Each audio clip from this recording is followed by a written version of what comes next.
How to do video and text movie title intro. To begin, I added a video to my timeline and I want to put the video into a text and zoom into text until the video fully appeared.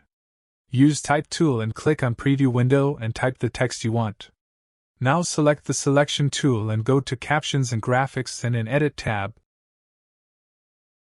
Click on these two buttons to center the text horizontally and vertically. You also can change the font and size and other properties. Now go back to Editing tab and adjust the text duration. Go to Effects panel and search for Track Matte Key. Drag and drop Track Matte Key effect into your video. With your video selected, go to Effect Controls and under Track Matte Key, set the matte to Video 2, which is my text located at that track.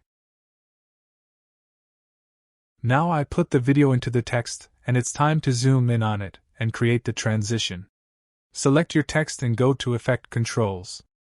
Now move the playhead to where you want to start zooming in and click on Stopwatch next to Scale and Position to create starting keyframes.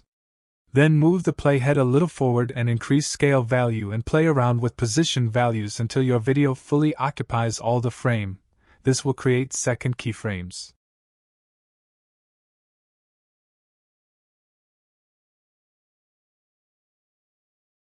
Increase the distance between keyframes to increase transition duration. Now our transition is completed. To smoothen the transition, select all the keyframes, right-click on one of them and select Temporal Interpolation, Ease In. Anyway guys, thanks for watching and I hope you found this useful.